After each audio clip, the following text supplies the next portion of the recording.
নমস্কার বন্ধুরা, সম্পাস ভ্যারাইটি ব্লগে আপনাদের সবাইকে স্বাগত। তাহলে চলুন আজ ভিডিওটি এখান থেকে শুরু করছি। আমি এদিকে কড়াই বসিয়ে দিয়েছি। প্রথমে আমি মুগ ডালটা করে নেব। মুগ ডালটা ভেজে নিই। আজ মুগ ডাল করব। প্রত্যেক দিনই মসুর ডাল খাওয়া হয়, আজ একটু মুগ ডাল খাবো। ডালটা ভাজা হয়ে গেছে, এবার আমি জল দিয়ে দেব।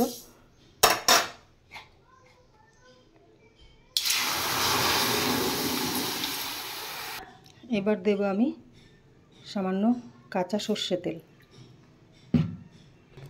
এবার দেব দুটো তেজপাতা।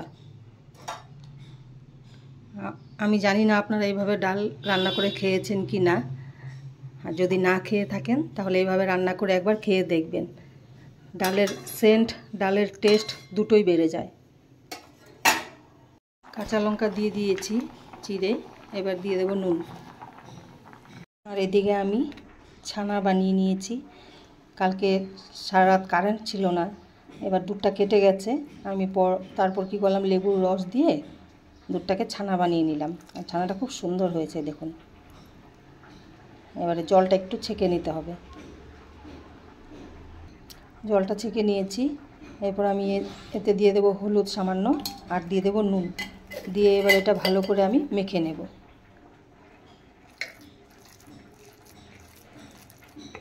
ভালো করে একদম মাখতে হবে, তাহলে বড়াটা তেলে দিলে ছাড়বে না। ছানাটা ভালো করে মেখে নিয়েছি। এবার আমি এগুলো বড়া ভেজে নেব একটা একটা করে। কড়াই তেল দিয়ে দিয়েছি। এবার আমি বড়াগুলো ভেজে নেব।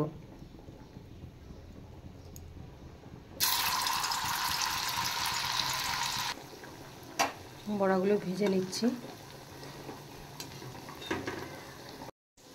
বড়াগুলো ভাজা হয়ে গেছে, কি সুন্দর হয়েছে। এবার এগুলো আমি নামিয়ে দেব। বড়াগুলো ভাজা হয়ে গেছে, আর বেশি হয়নি। হাফ লিটারের দুধ থেকে আর ছানা কতটা হবে। তাহলে এগুলো এবার আমি একটা কিছু রান্না করে নিই। এবার তেলে আমি সামান্য কালো জিরে আর দুটো তেজপাতা দিয়ে দিচ্ছি।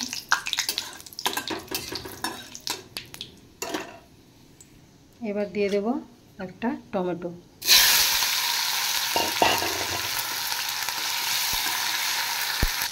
এবার দিয়ে দেবো সামান্য নুন। এবার দেবো সামান্য হলুদ। এবার দেবো সামান্য লঙ্কার গুঁড়ো। এবার দেবো সামান্য জিরের গুঁড়ো।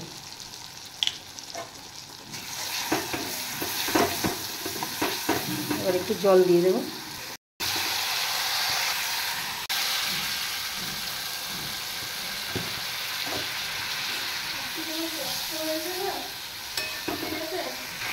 ছানার তরকারি হয়ে গেছে। এবার এটা আমি নামিয়ে দেব। এবার আমি মুগ ডালটা সম্বার দেব। তার জন্য এখানে গোটা শুকনো লঙ্কা, তেজপাতা আর 5 ফোড়ন দিয়ে দিলাম।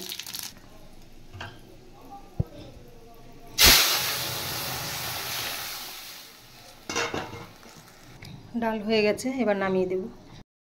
কড়াই বসিয়ে দিয়েছি। এবার করে নেব আলু বরবটি ভাজা।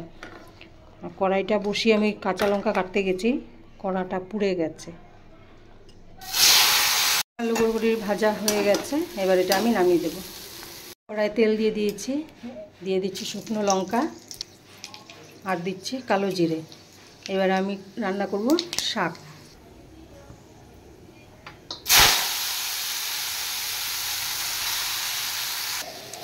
শাক হয়ে গেছে। এবার এটা আমি নামিয়ে দেব। কড়াইয়ে তেল দিয়ে দিয়েছি। এবার আমি আলু ভেজে নেব।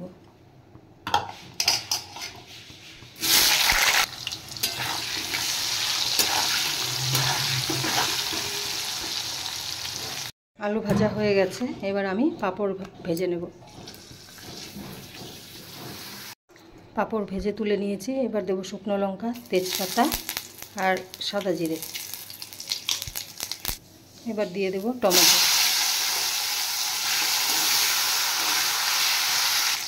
এবার আমি ভেজে রাখা আলুটা দিয়ে দেব।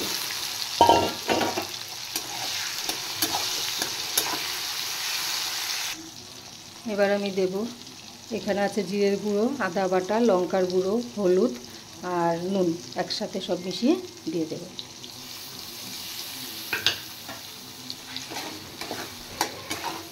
এবার একটা মশলাটা একটু কষিয়ে তারপর আমি জল দিয়ে দেবো। এবার দেবো সামান্য চিনি।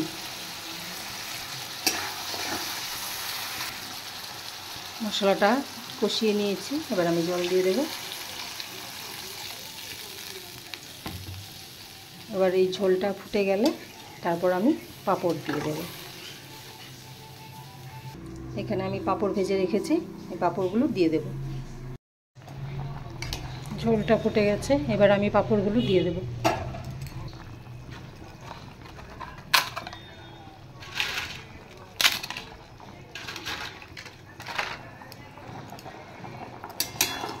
পাঁপড় তরকারি হয়ে গেছে, এবার আমি একটু গরম মশলা দিয়ে নামিয়ে দেব। তাহলে বন্ধুরা আমার রান্না কমপ্লিট। আর দেখলেন কি কি রান্না করলাম। তাহলে এবার খাবারটা বেড়ে নিই। তাহলে বন্ধুরা আমি ভেজ থালি রেডি করে নিয়েছি। এখানে আছে আলু বরবটি ভাজা, এখানে আছে শাক, আর এটা হলো ছানা, দেখলেন রান্না করেছি ছানার তরকারি, এটা আলু পাঁপড় তরকারি, এটা আম দিয়ে চাটনি, আম আর আম সত্য, আর এটা মুগের ডাল, আর এদিকে আছে পাঁপড় ভাজা।